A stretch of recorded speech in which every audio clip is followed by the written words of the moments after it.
What fascinates me about nature and birds in New Guinea?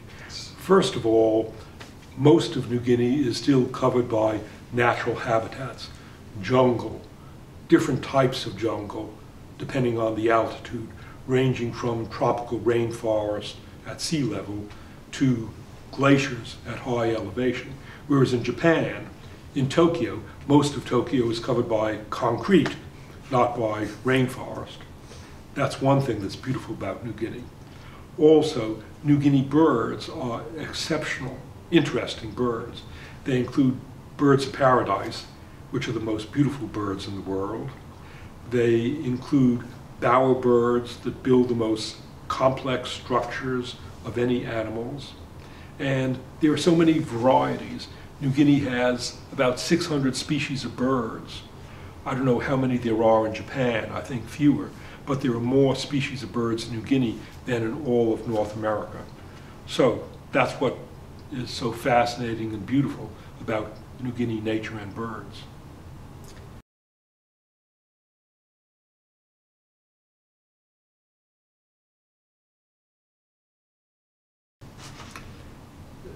People in traditional New Guinea societies, they all interact with nature. In a traditional society, they get much of their food from the jungle by hunting or gathering. They get their building materials from the jungle, wood, bamboo, palm leaves. Whereas in Japan, people build not by getting materials from the jungle, but by ordering sacks of concrete, and you get your food by going to the market, not by going to the jungle hunting. It's the same way in the United States.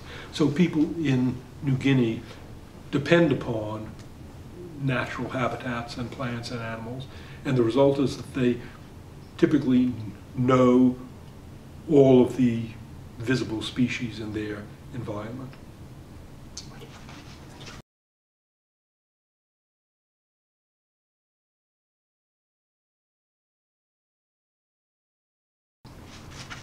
Were there environmental problems in the pre-industrial world? Yes, of course there were environmental problems in the pre-industrial world. Environmental problems arise whenever people make mistakes managing environmental resources, but it's difficult to manage environmental resources sustainably. It's not that people in the past were evil and intentionally destroyed their resources. You may destroy resources by mistake, by chopping it down trees too fast, faster than trees can reproduce. It's difficult to calculate how fast trees reproduce. In Japan, in the Tokugawa era, when Japan became largely isolated from the rest of the world, Japanese developed agriculture, developed forestry, sustainable forestry, calculating very carefully in a forest how many trees there were of this diameter, or this diameter, or this diameter, to calculate how rapidly trees were growing, and hence how rapidly trees could be chopped down. In short, it's easy to make mistakes in managing environmental resources, and many past societies did make mistakes by chopping down trees too fast, or by intentionally killing animals too fast, or by unintentionally causing animals to die too fast. And the result is that powerful societies in the past collapsed. Closest to you, the Khmer Empire of Cambodia, what's now Cambodia, was the most powerful empire in Southeast Asia 800 years ago, but it collapsed in the 1300s and 1400s because of various things, over chopping down too many trees and climate change and change in the monsoons. The Maya civilization of the New World, the most advanced civilization of the New World, collapsed about 1,200 years ago. What is different today? In the past, a society making environmental mistakes destroyed itself, but societies were isolated from each other. And so the collapse of one society didn't cause other societies to collapse. When the Khmer Empire collapsed, that had no effect on Japan. Today, the world is globalized. When any society collapses, it has effects on other societies. Afghanistan is far from the United States and far from Japan, and Afghanistan is landlocked. It's not on the seacoast. 200 years ago, what happened in Afghanistan had no effect on the rest of the world. Today, what happens in Afghanistan does affect the rest of the world, and the result is that the American army and other armies have troops in Afghanistan. So in short, globalization today means that we face the risk of worldwide collapse, not just of a collapse of one society. Okay. Thank you very much.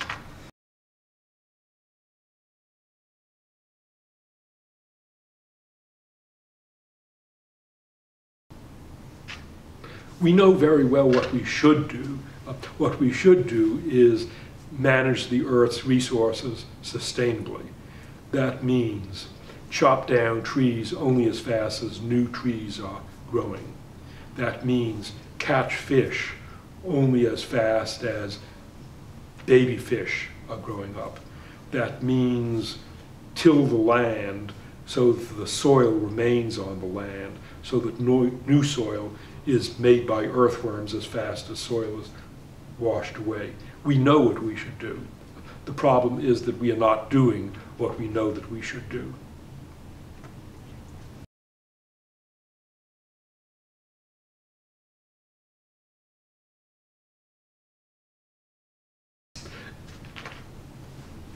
Yes. What would I say to Japanese teenagers and kids? What would I say to teenagers and kids around the world? You teenagers are the people who are going to be most affected by the bad things happening the bad things and the good things happening in the world today, because you teenagers have 70 years of life on the average ahead of you, whereas older people like myself, so I'm 82, if I'm lucky I might have 10 years of life ahead of me. You young people are most affected by the problems of the world, but you young people are not the ones who are governing the world. The Prime Minister of Japan is not a teenager. The Prime Minister of Japan is a mature person.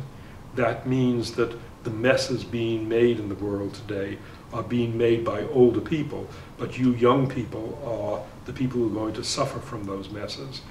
Therefore, what can you young people do to fix your world? In a democracy, you can vote. You teenagers, pretty soon you'll be able to vote. In the United States, most young people don't even bother to vote. In Japan, I'm told that many young people don't bother to vote. If you don't bother to vote, then the old people who are making messes will continue to make messes. So the simplest thing you young people can do is go out and vote. You can also jump up and down and make noise and protest when you see bad policies being carried out.